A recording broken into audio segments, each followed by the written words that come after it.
Welcome and thank you for attending today's webinar. My name's Jack Collins. I'm Chief of Staff at JL1 and Partners, and I'll be helping with some of the logistics supporting today's ceremonies. The aim of today's webinar is to explore key considerations for establishing a distributed ledger technology foundation in the Abu Dhabi Global Market, ADGM. Today we have three speakers joining us to discuss this topic. We're joined by Dmitry Fedotov, the ADGM's head of DLT Foundations Oversight. Dmitry has previously held roles with VARA, regulated institutions, and technology businesses. We're also joined by Matthew Rodwell. Matthew is a senior lawyer in the Middle East fintech team of the international law firm Latham & Watkins, where he heads the firm's UAE virtual assets and Web3 practice. Matthew was part of the Latham team that developed the DLT Foundation's regulations in 2023 in partnership with the ADGM's registration authority. Our third speaker and moderator for today is Janzib One. Janzib is the founder and CEO of Azika, a next-generation financial regulatory compliance software solution. Janzib is also founder and CEO of the JL1 and Partners Consulting Group. We've got an hour for today, so before we dive in and start listening to our speakers, I would like to invite everyone to please leave your questions in the chat. There's a facility in the Zoom. At the end of today's presentation, we will take your questions and you'll get to hear from the speakers. So thank you, everyone. I'd now like to hand over to Dmitry, our first speaker. Thank you very much. Thank you for the warm intro, Jack, and hello, everyone. My name is Dmitry Fedotov. I'm the head of DLT Foundations Oversight at ADGM. Thanks to JL1 for inviting me to this webinar, and just some housekeeping before we get started. Nothing that I say during this webinar is a legal or regulatory advice. But with this being said, I'm happy to dive in. Jack, if you can scroll to the next slide. Or even one after this. Yeah. I'll disable my camera just to avoid distracting the participants. So let me begin by saying that DLT Foundations is a new framework. Not only is it new, but it's also the world's first. So there are no bad questions, and I'll be happy to take them during the Q&A session. To clarify on terminology, DLT stands for Distributed Ledger Technology. So blockchain is a subset of DLT. So if you are familiar with the term blockchain, then it falls under the definition of DLT. One of the goals that we have in ADGM is to support innovation and growth in the blockchain and Web3 sectors by providing robust legal foundation. This framework that we're going to discuss today is tailored to the unique needs of blockchain and DLT and has entities that are ownerless and decentralized and have the ability to develop, support, deploy DLT and blockchain and issue utility tokens. As Jack mentioned, the framework was enacted in November last year after a public consultation. If you can press on the next button, Jack. So in this public consultation, a lot of participants took part. So today I would like for us to cover a few topics. What the DLT foundations are, who and why forms a DLT foundation, the key features of the DLT foundation framework, and permitted and excluded activities. If we can go to the next slide, please. So before we dive into details, let me tell you a little bit about myself. So as head of DLT Foundations Oversight at ADGM, my role covers the whole lifecycle management of those entities, from initial discussions with potential clients to registration to ongoing monitoring. Before moving to UAE, I worked extensively in Asia Pacific, US, and Europe. I have technology background that covers AI and blockchain. And as Jack mentioned, before joining ADGM, I was the head of digital assurance at VARA, which is the first standalone crypto regulator. So if we can go to the next slide, please. So what are the DLT foundations? No, the previous one, please. That's the one. DLT foundations are unique ownerless entities specifically formed to serve a particular purpose, which includes some application of DLT and blockchain. So they are generally not for profit and focus on activities such as granting funds or developing blockchain protocols, organizing events, and governance. A key feature of DLT foundations is their ability to operate without a traditional ownership structure, and also through decentralized governance mechanisms that provide transparency to all the stakeholders. So because of this, many of blockchain protocols that you may have heard of, such as Ethereum Foundation, Solana, IOTA, Cardano, and so on, have an element of a blockchain foundation. Next slide, please. So the governance structure of a DLT foundation includes several key bodies that are quite different from those in traditional company structures. So first, the founders, there are the founders who established the foundation and define its purpose. Then there is a council that is responsible for day-to-day decision-making.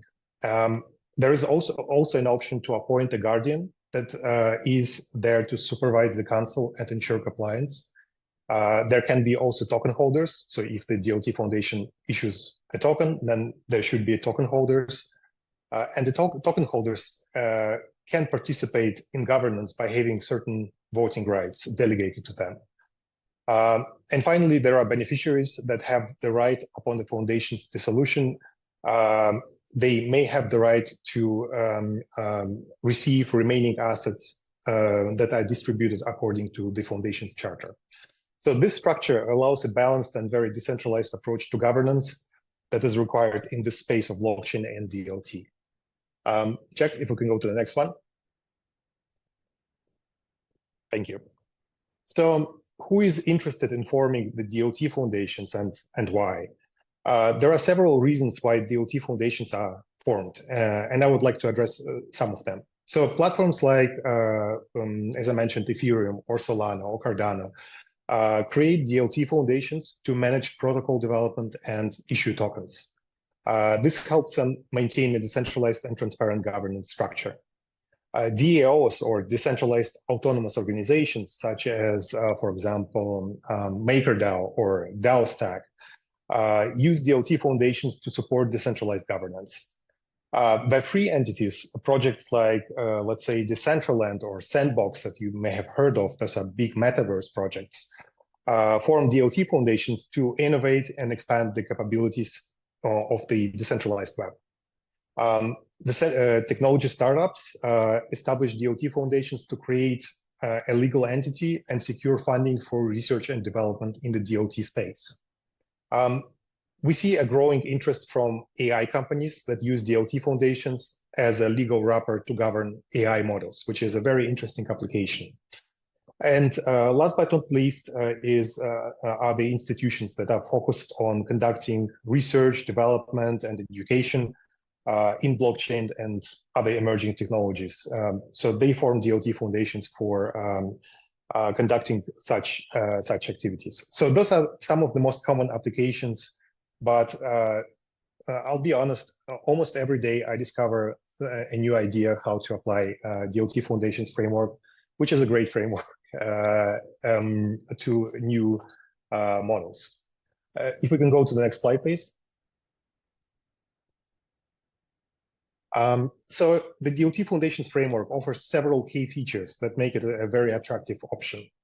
The DLT foundations are ownerless entities that are allowing for self-governance and independence. The framework includes clear guidelines for token issuance and token management. It supports smart contract governance with clear guidelines for automated digital agreements. Decentralization is a core principle, distributing control among many participants, which is quite necessary for decentralized entities that have no physical presence in UAE. We also so this framework also provides extensive support to foundations or entities that are considering expansion or transitioning into ADGM from other jurisdictions.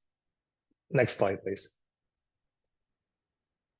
So DLT foundations have no bylaws, which allows them to be very flexible and agile in their governance. And they can enter smart contracts.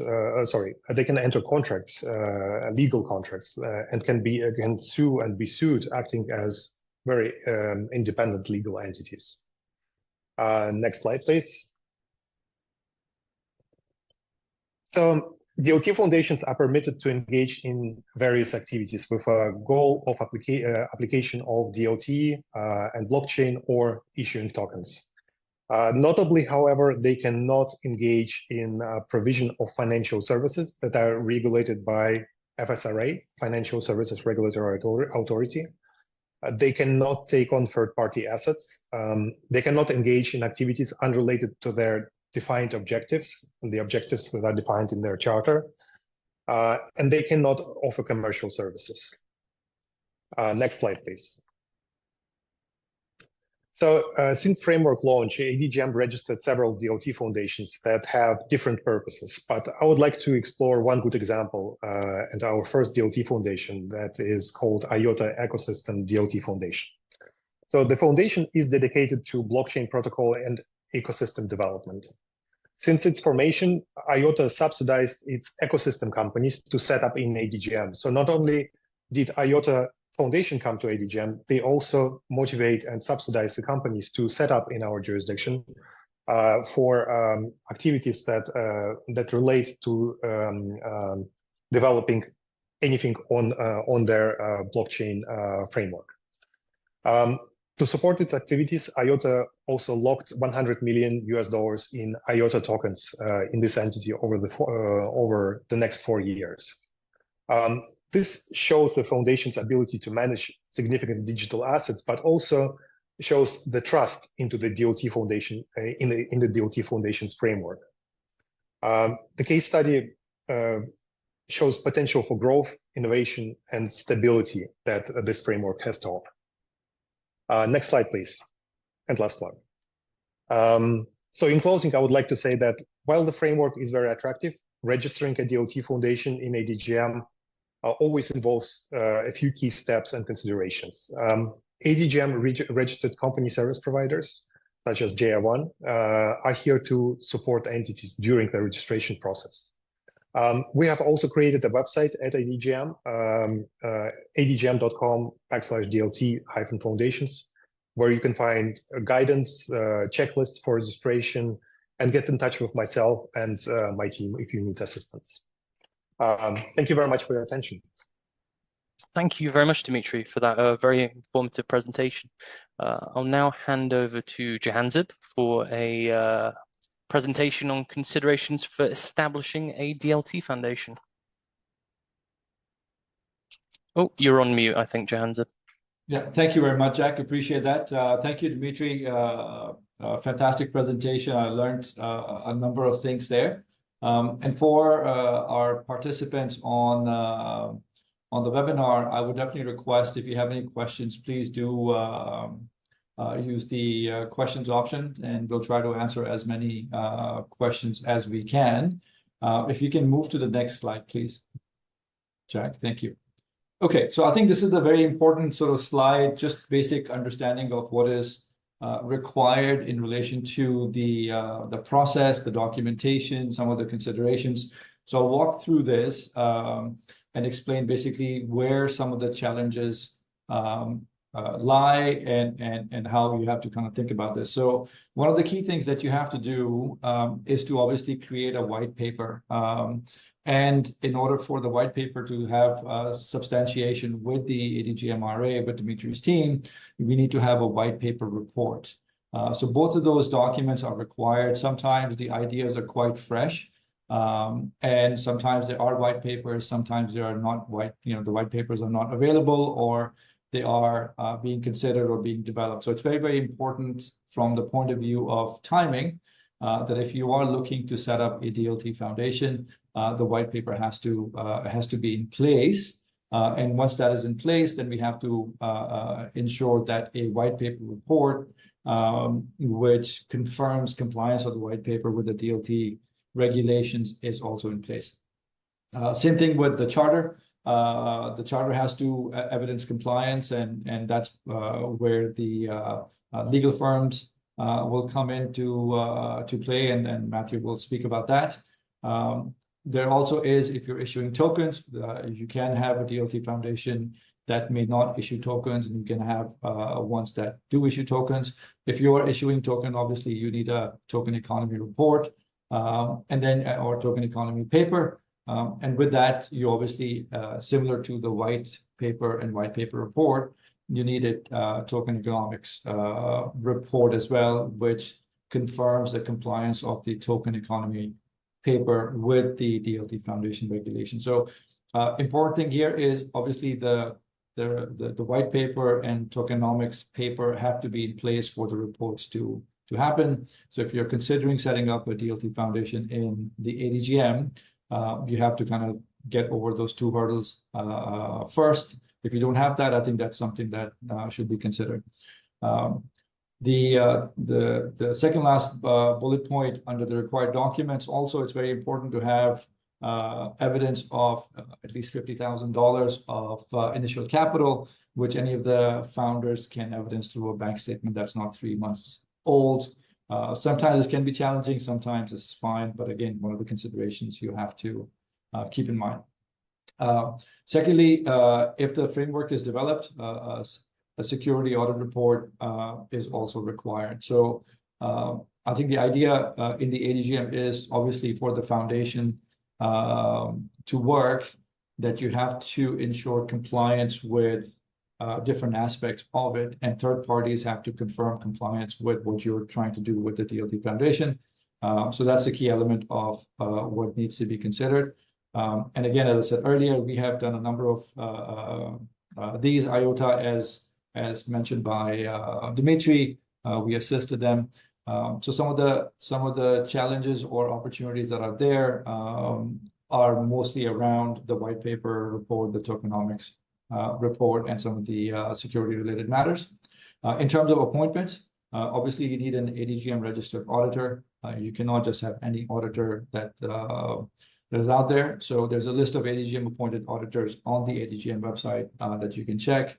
ADGM registered company service provider like us can help you. Obviously, you don't have to use us. You can use anybody who is capable of providing that. You obviously need a founder, which can be an individual or a body corporate. You need council members, at least 2 of them, which can be individuals or body corporates. Obviously, you need an authorized signatory to execute documentation on behalf of the foundation, and at least one of them must be a UAE GCC national or UAE residence visa holder. Beneficiary and guardians are optional. You definitely need a data protection person. Obviously, there will be significant considerations around data and we have to comply with the data protection regulations of the ADGM. And in relation to ultimate beneficial owners, if they are individuals, that's perfectly fine.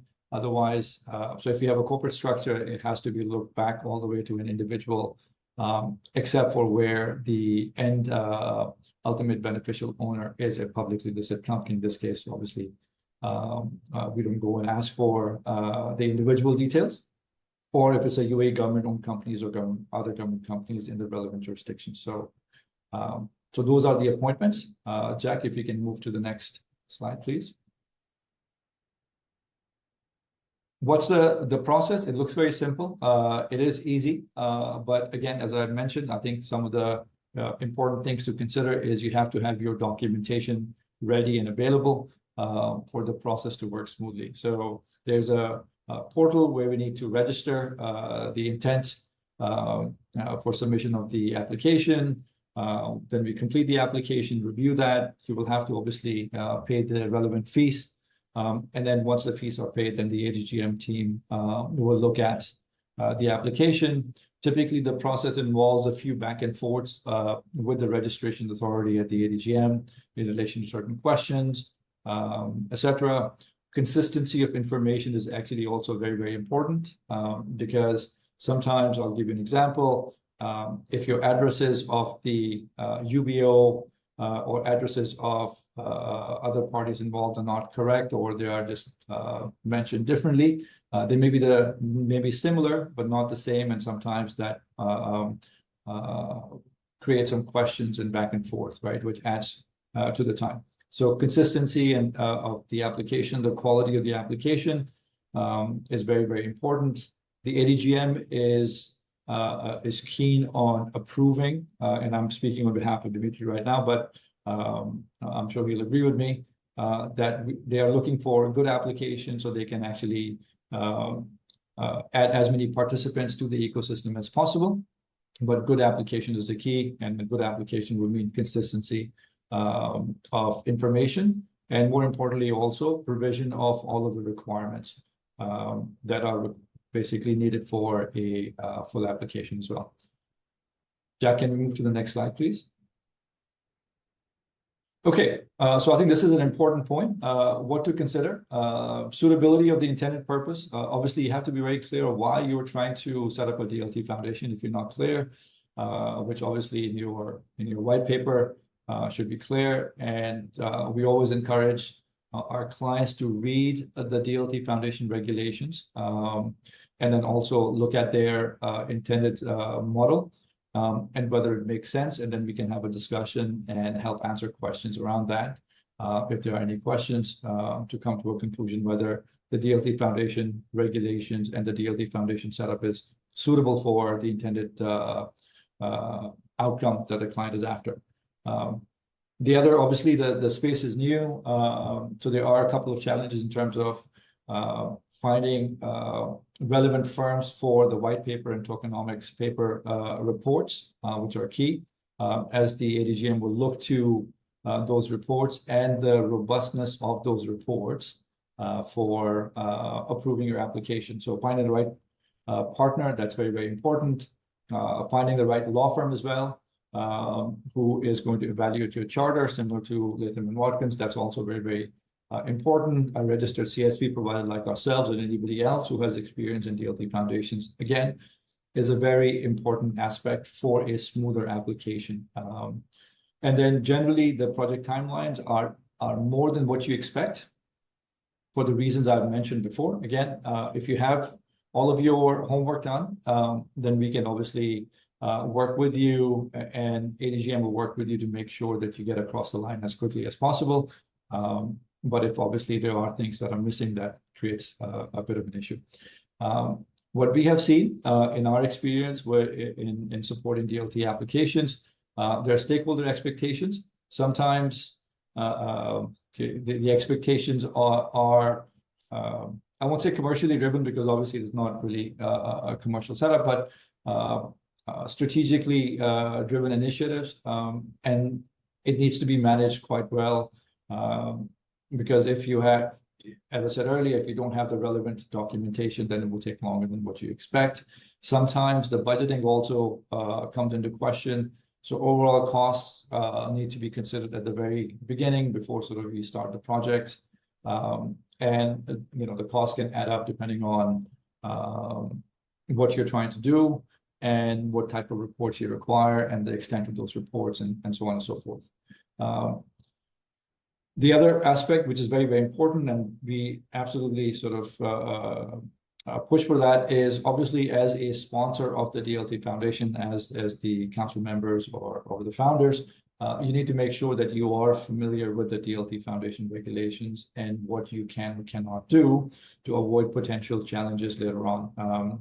So where there is significant reliance on consultants like us or law firms or firms that are supporting or producing reports, the responsibility does not go away from the applicant on understanding what the regulations require. And this is also helpful in terms of streamlining the process.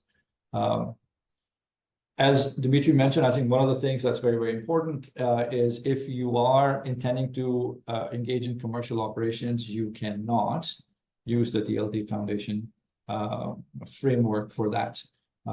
And also, if you're looking at security tokens, and those security tokens must be regulated and approved by the Financial Services Regulatory Authority of the ADGM and are out of the scope of the DLT Foundation regulations. Utility tokens are definitely in, but security tokens are definitely out. And that's another important point. I think we've already mentioned the $50,000 of initial capital, which needs to be paid within 6 months. That's another important part. So for the application, you have to show the money. And in order for you to meet all the requirements, you actually have to place that within 6 months of the setup. If you can move to the next slide, please. Okay, so I think this is another important aspect. What is required to be covered in the token economy report and white paper report? Obviously, you have the controlled supply. How many, tokens will be available? How will they be managed? How will the unvested tokens or will be dealt with, or when they are vested, what the process? What is the incentivization budget? How the token minting is going to work, holders breakdown and identification, distribution in terms of vesting model, funding rounds, and release tokens, and so on. How the process works, and the technical aspect of that as well.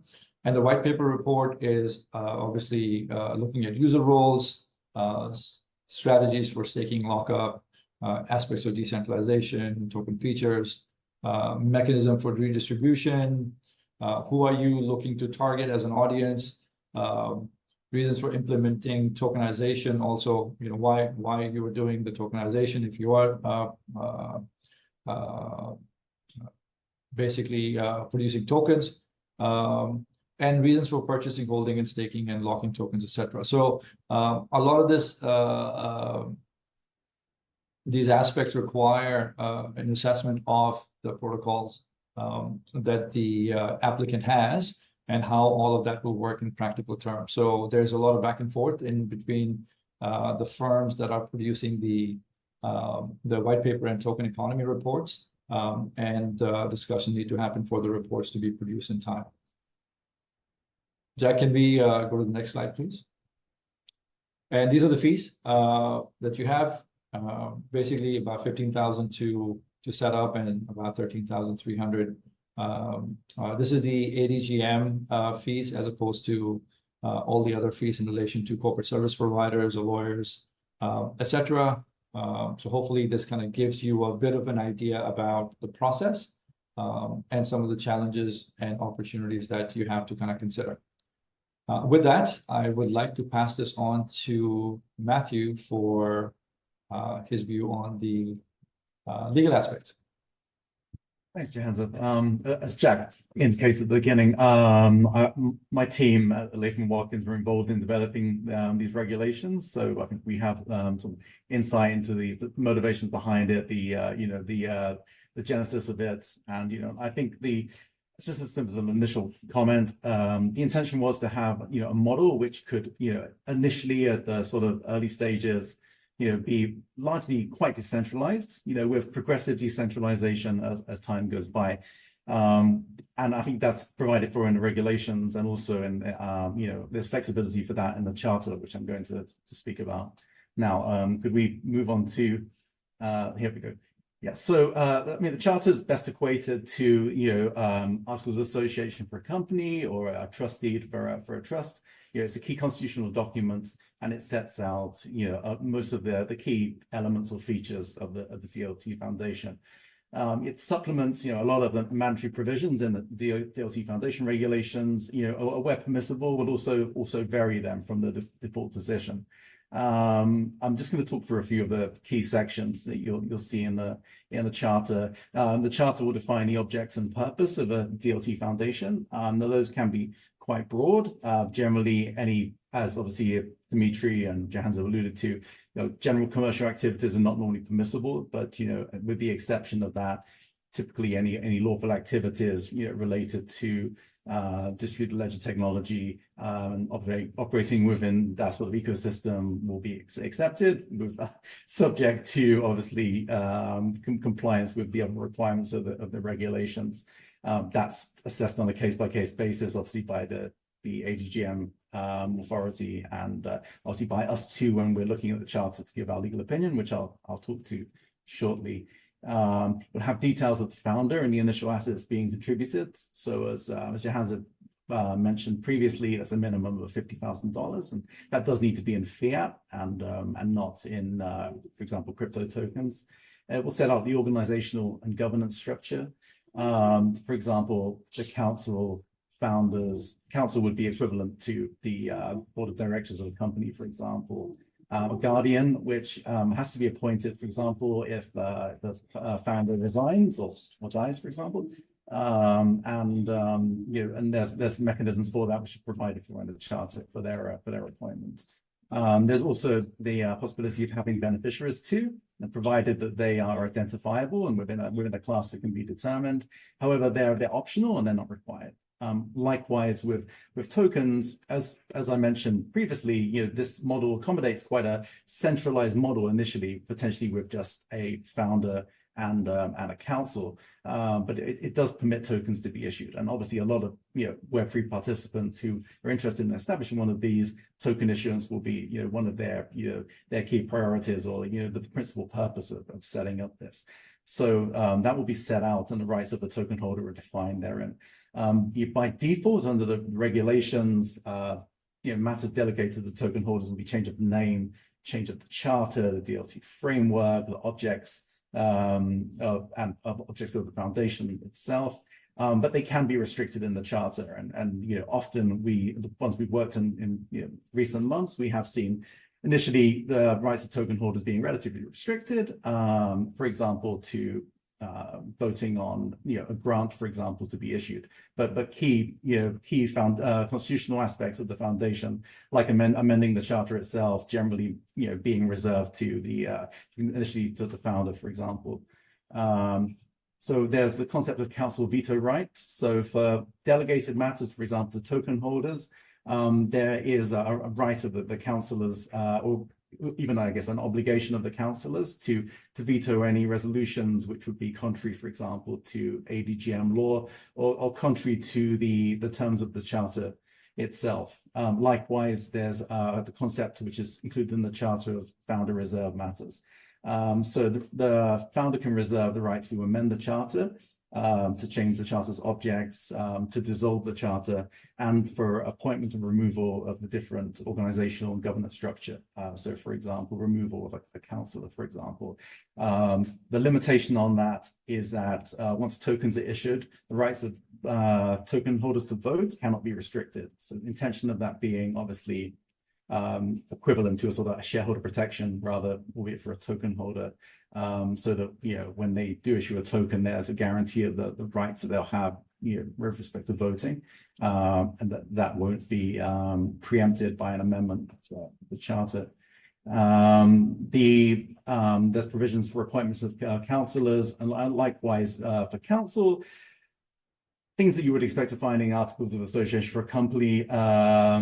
Quorum for voting, voting thresholds, qualified resolutions that require higher thresholds of voting, and then provisions, if tokens are to be issued, then provisions on token and token issuance provisions. So they will describe, there can be multiple categories of token issued, and different rights will attach to those, and we would see those set out within the charter too. Likewise, token holder delegated matters, as I mentioned previously. Now that by default under regulations, the token holders can change the name, the charter's objects, and the jurisdiction, for example, and any other matters that are provided for in the charter. But those can be restricted within the charter. So it doesn't necessarily mean that the token holders have an immense amount of voting power initially. That's very much at the discretion and determined by the charter.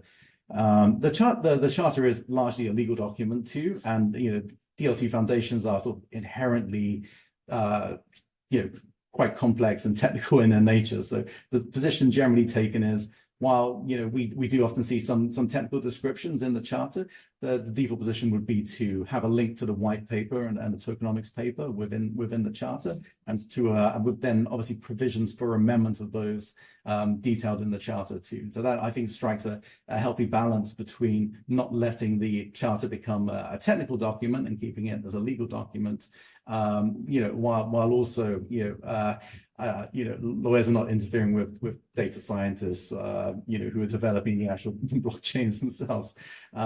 If we could move on to the next slide. So, as noted, the charter needs to be in compliance with the DLT Foundation regulations. And how is that done? Well, that is done by obtaining a legal opinion from what's described in the regulations as a reputable legal counsel, which is acceptable to the ADGM registration authority. And that confirms the compliance of the charter. And in practice, that will usually go through each of the articles of the charter, and will have an opinion from the law firm as to why they consider that to be in compliance. Now, in practice, we've helped quite a few firms already since the regulations were issued last November. We will initially review the draft charter. We'll then identify anything that potentially may not be in compliance with the regulations. We'll work with the applicant to implement those changes. We'll then work to finalize that charter. All the while, in tandem, we'll be developing the legal opinion, which will be provided to the ADGM RA as part of the application pack. And then we will coordinate execution of the charter, and we'll include this in a neat little bundle along with our legal opinion. And I typically a red line identifying the differences between the model charter, which I'll speak to in a second, and the proposed charter for the applicant. So yeah, there is it's not completely free for all. There is a model charter that the ADGM has adopted, and that the assumption would generally be that will be the starting point for the foundation, and then obviously subject to amendment, our review, and then obviously tailoring it to the specific needs of that foundation. That's our role as lawyers. I think it's relatively limited compared to what Jahanzeb and his team do, but we typically work together in a very integrated fashion to make these processes as streamlined as possible. Thanks very much. Thank you very much, Matthew. Thank you to our speakers, and thank you to everyone who's been leaving questions in the chat. Very much appreciated. We'll move on to the Q&A session now. I'll generally field this to all the speakers, and please, I have a two-part question here to start off with. Main differences between a DLT foundation and a normal foundation, or a conventional foundation, and how long does it typically take to set up a DLT foundation? Thank you, Jack. So there are fundamental differences between DLT foundations and traditional foundations, let's call them. The purpose of traditional foundations is inheritance planning or wealth management. The purpose of DLT foundations is application of DLT technology and issuance of tokens. As you can imagine, those are two very different things, if not three very different things. So I think that the main difference is in the application and purpose of those entities. Only activities that are related to use, adoption, or a development of DLT technology or blockchain can be used as objects for DLT foundations. For the second part of the question, it takes typically a month to set a DLT foundation up, but as Jahanzeb very correctly pointed out, it very much depends on the quality of the application. So we had cases when the setup took a month or less than that, but in majority of cases, realistically, it may take a bit longer. And this is not because of length of review. It's mostly because we send the application back in order to enhance some of its contents. It can be related to, let's say, external security audit or to a legal opinion, but this is something that can be expected. Having said that, 1 month is a realistic timeline. Thank you very much, Dimitri. Not sure if you're able to answer this one. Are you able to indicate approximately how many DLT foundations have been set up in the center? So I can say that there are 3 DLT foundations that are set up and active. It's in our public register. I cannot speak to how many are in process of setting up, but I hope the fact that Jawan and Matthew from Latham & Watkins deemed it necessary to create the session, and also the turnout to the session. I think it indicates the amount of interest. I think our process is very rigorous. We are approaching the risks associated with these foundations very seriously, and the number that we currently have in active foundations is because it's a somewhat maybe it's not the best word, but an exclusive club where we allow only very good players to enter.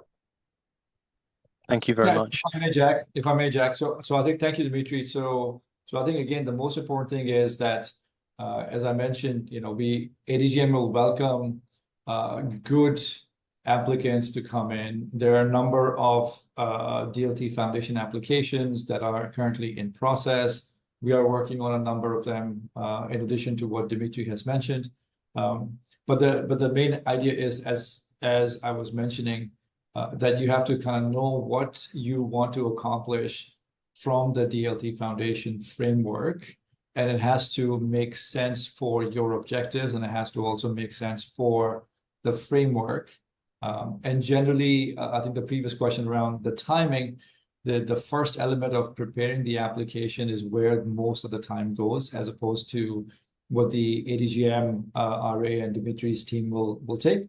So if we have the white paper, the tokenomics paper, we have the relevant reports, we have the security report, and all the other details, and that's where most of the time is done or spent.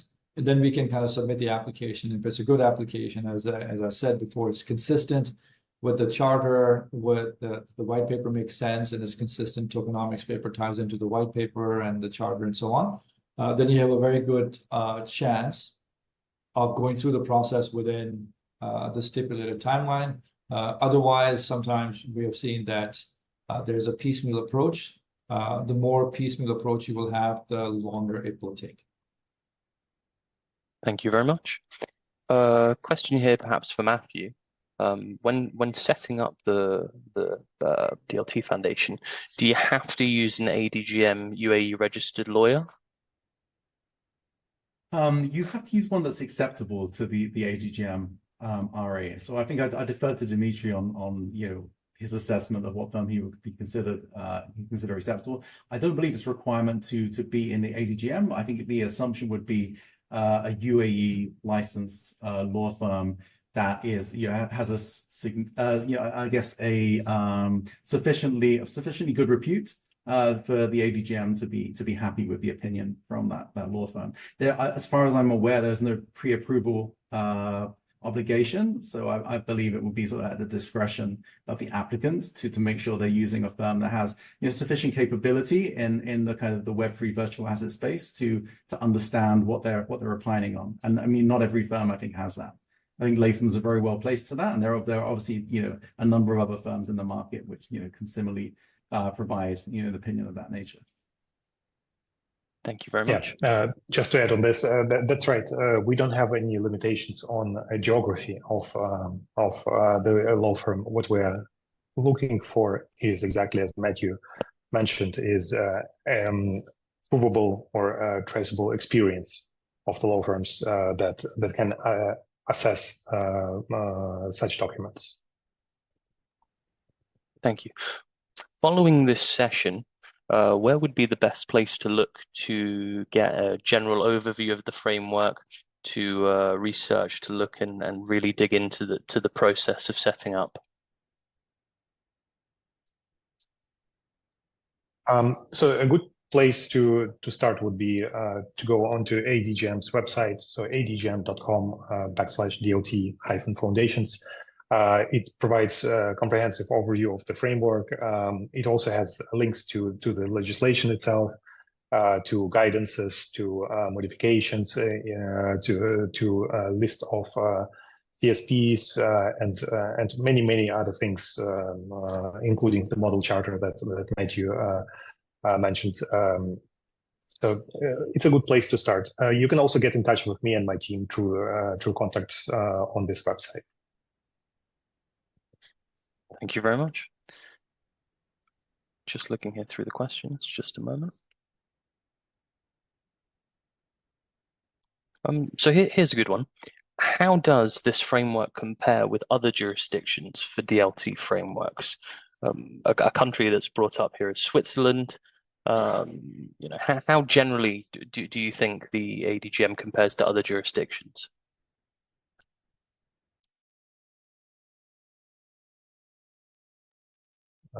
So I will not address this question because I think I can answer that question, Dimitri. That's fine. Okay. So I think, look, I mean, there are two aspects here, right? One aspect is ADGM is an English common law jurisdiction, right? So having that all in itself provides a significant comfort in terms of potential sort of legal opportunities for firms to explore and how to structure certain things, obviously within the bounds of the law and the regulatory framework that's there. In terms of pros and cons, I can't really say that we have done a detailed study in relation to which one is better and which one is not. And I think for the participant who is asking the question, maybe we can take this offline with them and share something that in due course with them to kind of lay out the pros and cons. Hopefully that at least somewhat answers the question. I think I would just say, without sort of stepping over the line, as part of developing these regulations, Latham Watkins did benchmark against a number of different jurisdictions, which were popular ones for establishing DAOs. And the intention was obviously to create a best-in-class, based on taking the strongest elements, most preferred elements of each of those jurisdictions, without being too specific. So that was very much the intention, I believe, for it to be a best-in-class model. That does not mean to say that it is a best in class. As Dimitri said, I think there's the intention is not to necessarily compete with other jurisdictions. Thank you very much. General one here. Are you able to talk a little bit about AML requirements and things that apply to this type of foundation? Not within the scope of this session. Okay. Thank you.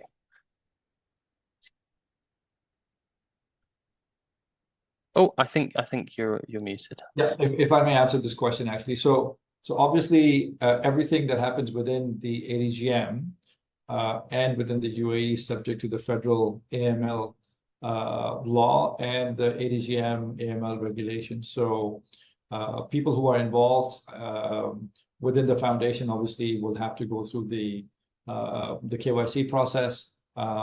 As far as the beneficiaries are concerned, if that's the question, then obviously depending on the project and how things are looked at, there are basic standards that have to be met. And if there are certain exceptions, then those are to be looked at subject to the charter of the association or the purposes and so on. So I think it will depend on where you are and what you're trying to accomplish. Generally, it is safe to assume that the normal AML and KYC requirements will apply. Thank you very much. I have one here from Isabella. This is regarding Latham and Watkins.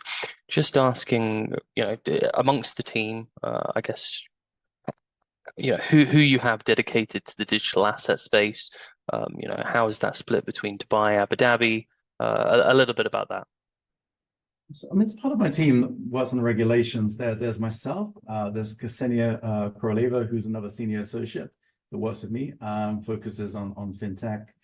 There's also Brian Mina, who recently relocated to our Riyadh office. And that would be the core team. And then we have various junior lawyers that provide support to us.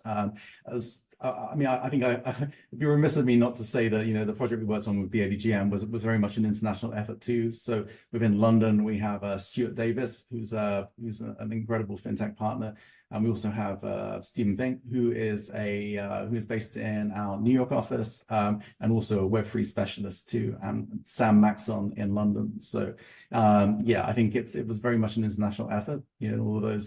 All of that team are actively involved in developing regulations and continue to operate in that space too. And I myself continue to work now with potential applicants and assistants. Thank you. I want to say a big thank you to everyone that's left questions in the chat. Thank you very, very much to our speakers. It's been great. I've learned an awful lot. Perhaps now if I can just pass over to Jahanzeb. Jahanzeb, if you have anything to close off the session. Sure. Thank you very much, Jack. I really appreciate it. I think I do have one question that I want to ask, which came through the questions as well, which is if the guardians and token holders and the beneficiaries are optional, can a DLT foundation have a charter without them? I thought it was an important question. So Matt, do you want to answer this, or Dimitri?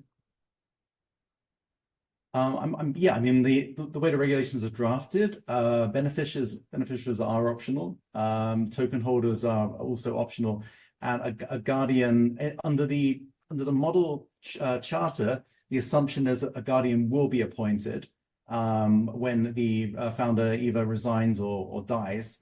There can be multiple founders too. So say the last of the founders resigns or dies. I believe my reading of the regulations is a guardian is not mandatory, and so I think potentially the charter could provide for there not to be one. Dimitri, is that your understanding? Yeah, that's pretty much my understanding too. So the guardian is in place in order to oversee the council, the role that is if this role is abandoned for some reason by the founder, if there is no more founder, for example, then this is a function of the guardian. Wonderful. Thank you very much. So again, I want to thank Dimitri and Matthew for taking the time and sharing your insights with us. It's really helpful. Again, quite a bit of learning for us. And I also want to thank all our participants who have taken time out of their busy day to join us for the webinar. We really appreciate you taking the time, spending that time with us. We will